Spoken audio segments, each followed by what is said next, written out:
कि आप देख रहे हैं पिछले कुछ दिनों से हम लोग महत्वपूर्ण प्रश्नों की एक श्रृंखला लेकर चल रहे हैं, जिसमें अभी तक के आए हुए महत्वपूर्ण हिंदी के सामान्य प्रश्न जो बहुत अधिक बार पूछे गए हैं और कुछ डीपली प्रश्न जो इस समय नए परीक्षा पैटर्न के आधार पर हैं, जो यूपी टेट और सी टेट और सभी अन्य परीक्षाओं में आपकी मदद करने वाले हैं।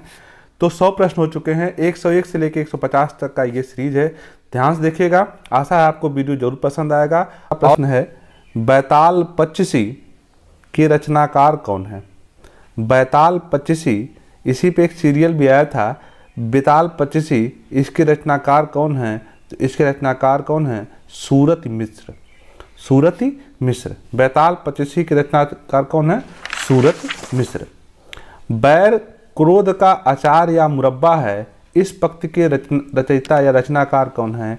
ये हिंदी में सबसे अधिक पूछा गया प्रश्न है, कथन जरूर पूछता है।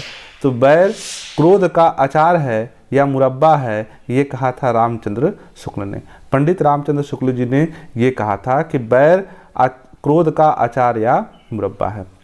आगे देखिएगा, भक्तमाल भक्तिकाल के कवियों की प्राथमिक जानकारी देता है, इसके रचयिता कौन है? कह रहा है कि भक्तमाल आपको पता है कि हिंदी साहित्य का इतिहास में पहले भक्तमाल भी लिखा गया था। तो भक्तमाल जो है भक्तकाल के कवियों की प्राथमिक जानकारी देता है, इसके रचयिता कौन थे? नाभादास थे। नाभादास जो हैं भक्तमाल के रचयिता हैं, जिनमें उस समय के कवियों के जीवन परिचय और उनकी रचनाओं का वर्णन किया गया है। अगला प्रश्न, भारत का शेक्सपियर किसे कहा जाता है? मोस्ट इंपॉर्टेंट प्रश्न है। भारत का शेक्सपियर कालिदास को कहा जाता है। भारत का शेक्सपियर कौन है? कालिदास। भारत का शेक्सपियर कालिदास। भारत की प्राचीन भाषा क्या है? तो भारत की सबसे प्राचीन भाषा, जिसे देव भाषा भी कहा जाता है, कौन सी है? संस्कृत। तो संस्कृत भारत की प्राचीन भाषा या देव भाषा भी कहा जाता है। अगला प्रश्न, भारत के किस प्रांत में कोंकणी बोली जाती है? कोंकणी भारत के किस राज्य में बोली जाती है? तो कोंकणी महाराष्ट्र तथा गोवा में बोली जाती है। कोंकणी भाषा कहाँ बोलते हैं? महाराष्ट्र और गोवा में बोली जाती है, कोंकणी भाषा है। भारत के प्रथम राष्ट्र कवि कौन थे? भारत के प्रथम राष्ट्र कवि कौन हैं? तो कौन है? मैथिली शरण गुप्त जी। मैथिली शरण गुप्त जी को भारत का प्रथम राष्ट्र कवि कहा जाता है। भारत भारती काव्य है, इसके रचनाकार कौन है? तो भारत भारती काव्य के रचनाकार कौन है? मैथिली शरण गुप्त जी। तो मैथिली शरण गुप्त जी ने भारत भारती की रचना की थी। अगला प्रश्न, भारत में शिलालेखों का प्रचलन किसने कराया? तो आपको जानकर आश्चर्य होगा कि भारत में शिलालेखों का आरंभ सबसे पहले अशोक महान ने कराया था। तो भारत में शिलालेखों का प्रचलन कौन कराया था? अशोक ने। भारत में संस्कृत माँ है, हिंदी बहुरानी और अंग्रेजी नौकरानी किस महापुरुष के अनमोल वचन हैं? ये कहा था किसने? क्या कहा था? भारत में संस्कृत माँ है, हिंदी जो बहुरानी है और अंग्रेजी नौकरानी है, यह कथन डॉक्टर कामिल बुल्के का है। डॉक्टर कामिल बुल्के ने कहा था कि भारत में संस्कृत माँ के समान है। अगला प्रश्न, भारत में सबसे अधिक बोला जाने वाला भाषाई समूह क्या है? तो इंडो आर्यन है। कौन सा है? इंडो आर्यन भाषा समूह भारत में सबसे अधिक बोला जाने वाला भाषा समूह है। भारत में सबसे कम बोले जाने वाला भाषाई समूह क्या है? तो भारत में सबसे कम बोले जाने वाला भाषा समूह है चीनी और तिब्बती। ये प्रश्न जो है बहुत इंपॉर्टेंट इसलिए हैं क्योंकि ये सामान्य से हटके प्रश्न हैं और जो अभी का पैटर्न है उसके आधार पर ये फिट बैठते हैं। अगला प्रश्न, भारत में सर्वाधिक लोगों द्वारा कौन सी बोली बोली जाती है? तो भारत में सर्वाधिक लोगों द्वारा हिंदी बोली जाती है। समझे जाने के लिए भारत में लगभग सभी जगह पे सभी लोगों द्वारा समझी जाती है, लेकिन बोले जाने वाले में सर्वाधिक लोगों द्वारा हिंदी बोली जाती है। और उसकी लिपि क्या है? देवनागरी। हिंदी बोली जाती है और उसकी लिपि क्या है? देवनागरी है। आगे देखिए, भारतीय इतिहास का कौन सा स्रोत प्राचीन भारत के व्यापारिक मार्गों पर मौन है? ठीक है। भारतीय इतिहास का वह कौन सा स्रोत है जो भारत के प्राचीन व्यापारिक मार्गों पर कुछ भी नहीं कहता है? वह कौन है? मिलिंद पान्हो। मिलिंद पान्हो ऐसा स्रोत है जो भारत के प्राचीन व्यापारिक मार्गों पर कोई भी उसमें जानकारी नहीं दी गई है। भारतीय भाषाओं को कितने वर्गों में बांटा गया है? तो भारतीय भाषाओं को 4 प्रमुख वर्गों में बांटा गया है। अगला प्रश्न, भारतीय भाषाओं में कौन सी भाषा द्रविड़ भाषा की उत्पत्ति नहीं है? तो कौन सी भाषा द्रविड़ भाषा की उत्पत्ति नहीं है? तो कौन है? मराठी। मराठी जो है द्रविड़ भाषा से उत्पन्न नहीं हुई। अगला प्रश्न देखिएगा 117, भारतीय संविधान में हिंदी नहीं होगा, यहाँ पे हिंदी होगा, गलत हो गया है। हिंदी को क्या कहा गया है? तो हिंदी को राजभाषा कहा गया है। बहुत से लोग कहते हैं राष्ट्रभाषा है, बिल्कुल नहीं है। भारत की राष्ट्रभाषा कोई नहीं है और हिंदी उसकी क्या है? राजभाषा है। आगे देखिए अगला प्रश्न, भारतेंदुकृत भारत दुर्दशा किस साहित्य का हिस्सा है? तो भारत दुर्दशा क्या है? एक नाटक है।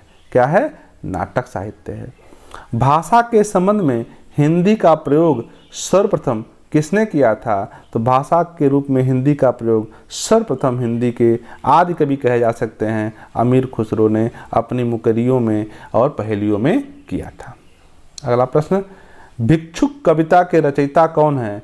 भिक्षुक कविता के रचयिता कौन है? तो सूर्यकांत त्रिपाठी निराला जी हैं। भिक्षुक कविता के रचयिता कौन है? निराला जी हैं। भीम बेटका किसके लिए प्रसिद्ध है? तो भीम बेटका जो है गुफाओं के शैल चित्र के लिए प्रसिद्ध है। भीम बेटका एक स्थान है और जो गुफाओं के शैल चित्र के लिए प्रसिद्ध है। अगला प्रश्न, भूषण का कौन सा लक्षण ग्रंथ है? तो भूषण का एकमात्र लक्षण ग्रंथ कौन है? शिवराज भूषण। भूषण का एकमात्र लक्षण ग्रंथ कौन है? शिवराज भूषण। भूषण किस रस के कवि हैं? तो भूषण जो हैं वीर रस के कवि हैं। भूषण वीर रस के कवि हैं। अगला प्रश्न, भूषण की कविता का प्रधान स्वर क्या है? तो भूषण की कविता का प्रधान स्वर प्रशस्ति परक है। प्रशस्ति परक है। मंदिर बनाने की कला का जन्म कब हुआ था? तो मंदिरों को बनाने की कला का जन्म गुप्त काल में हुआ था।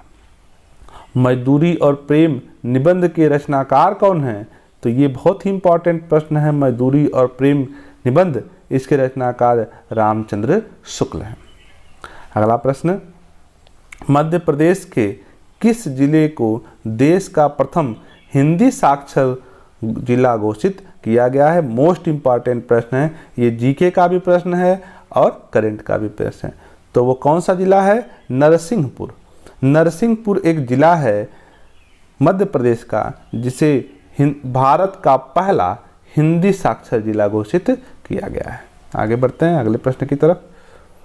मनुष्य के आचरण के प्रवर्तक, मनुष्य के आचरण के प्रवर्तक भाव मनोविकार ही होते हैं, बुद्धि नहीं। यह कथन किसका है? माने मनुष्य का आचरण भाव और मनोविकारों से परिवर्तित होता है या दिखाई देता है, बुद्धि से नहीं। यह कथन किसका है? तो रामचंद्र शुक्ल ने। रामचंद्र शुक्ल ने ही कहा था कि मनुष्य के आचरण का प्रवर्तक भाव या मनोविकार ही होते हैं। अगला प्रश्न, मनुष्यता का विपरीतार्थक क्या है? ये विलोम शब्दों की श्रेणी में है। मनुष्यता का विलोम भी क्या होता है? तो क्या हो जाएगा? बर्बरता। मनुष्यत्व की सामान्य भावना को आगे करके निम्न श्रेणी की जनता में आत्मगौरव का भाव जगाने वाले सर्वश्रेष्ठ कवि कौन थे? तो कौन थे? कबीरदास जी। मनुष्यत्व की भावना को आगे करके निम्न श्रेणी की जनता में आत्मगौरव का भाव भरने वाले सर्वश्रेष्ठ कवि कौन थे? तो कविवर कबीरदास जी। आगे बढ़िए। मसी कागज छुयो नहीं, कलम गयो नहीं हाथ, इस पंक्ति के रचयिता कौन है? तो कबीरदास जी हैं। कबीरदास जी कहते हैं कि मैंने कभी कागज नहीं छुआ है और कलम को हाथ नहीं लगाया। अगला प्रश्न, महादेवी वर्मा किस रचना के लिए ज्ञानपीठ पुरस्कार मिला था? किसको? महादेवी वर्मा को। तो महादेवी वर्मा को उनकी रचना यामा के लिए ज्ञानपीठ पुरस्कार की प्राप्ति हुई थी। अगला प्रश्न, मुझे तोड़ लेना बनमाली उस पथ पर तुम देना फेंक, मातृभूमि पर शीश नवाने जिस पर जामे वीर अनेक। इस पंक्तियों के रचयिता कौन है? तो माखनलाल चतुर्वेदी जी हैं। ये तो कंठस्थ होनी चाहिए पंक्तियाँ। उसे तोड़ लेना बनमाली उस पथ पर तुम देना फेंक, मातृभूमि पर शीश चढ़ाने जिस पर जामे वीर अनेक। इस पंक्ति के रचयिता कौन है? तो माखनलाल चतुर्वेदी जी। अगला प्रश्न, मेगास्थनीज ने अपनी पुस्तक इंडिका में किसके शासनकाल का वर्णन किया है? मेगास्थनीज की एक चर्चित पुस्तक है इंडिका। इस पुस्तक में उसने किसके शासनकाल का वर्णन किया है? तो चंद्रगुप्त मौर्य के शासनकाल का वर्णन किया गया। तो इंडिका में प्रश्न पूछ सकता है कि इंडिका में किसका वर्णन है? तो चंद्रगुप्त मौर्य के शासनकाल का वर्णन है। प्रश्न कभी कभी घुमा फिरा के पूछ लेता है। तो देखिएगा अगला प्रश्न, मैथिल कोकिल किसे कहते हैं? तो मैथिल को विद्यापति को कहा जाता है क्योंकि इनकी रचनाएं बहुत ही कोमल थी। अगला प्रश्न, मैथिल किस राज्य की भाषा है? तो मैथिली जो है बिहार की भाषा है। मैथिली कहाँ की भाषा है? बिहार की है। मैला आंचल उपन्यास के लेखक कौन है? मैला आंचल उपन्यास लिखा है फणीश्वर नाथ रेणु ने। तो फणीश्वर नाथ रेणु ने लिखा है क्या? मैला आंचल। अगला प्रश्न, यह युग भारतेंदु बच्चे के समान हंसता खेलता आया था, जिसमें बच्चों की सी निश्चलता, अक्खड़पन, सरसता, तन्मयता थी। यह कथन किस आलोचक का है? तो रामचंद्र शुक्ल का। माने रामचंद्र शुक्ल ने भारतेंदु युग के बारे में कहा है कि भारतेंदु युग एक बच्चे के समान हंसता खेलता आया था, जिसमें बच्चे के समान निश्चलता, अक्खड़पन, सरलता और तन्मयता थी। ये कौन कह रहा है? रामचंद्र शुक्ल जी कहते हैं भारतेंदु युग के बारे में। अगला प्रश्न, यामा के रचयिता कौन है? महादेवी वर्मा जी हैं। अभी आपने देखा इन्हें ज्ञानपीठ पुरस्कार की प्राप्ति हुई थी। किस पर? यामा पर। अगला प्रश्न, रंगभूमि उपन्यास के रचनाकार कौन है? रंगभूमि उपन्यास के रचनाकार कौन है? तो रंगभूमि कर्मभूमि के रचनाकार कौन है? मुंशी प्रेमचंद। अगला प्रश्न, रक्त है या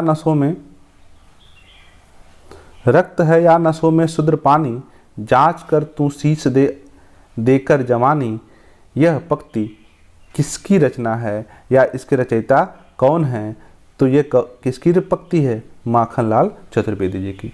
माखनलाल चतुर्वेदी की पंक्तियां हैं, रक्त है या नसों में शुद्र पानी, जांच कर तू शीश देकर जवानी। इस पंक्तियों के रचनाकार कौन है? माखनलाल चतुर्वेदी। रस मीमांसा रस सिद्धांत से संबंधित पुस्तक है। इस पुस्तक के लेखक कौन है? रस मीमांसा जो है रस के सिद्धांतों से बनी हुई या भरी हुई एक पुस्तक है। जिस पुस्तक के रचनाकार या लेखक कौन है? तो आचार्य रामचंद्र शुक्ल जी हैं।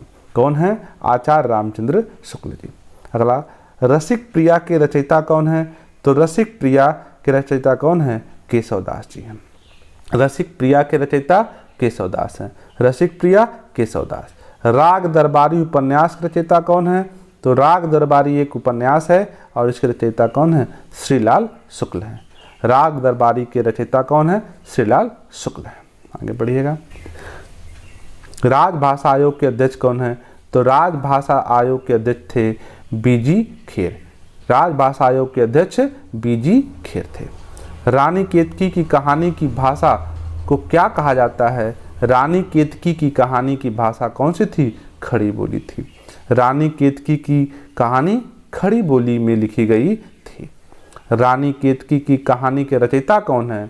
तो रानी केतकी की कहानी के रचयिता इंसा अल्लाह खां थे। रानी केतकी की कहानी इंसा अल्लाह खां। इंसा अल्लाह खां ने क्या लिखा था? रानी केतकी की कहानी। अगला प्रश्न, रामचरितमानस की भाषा क्या है?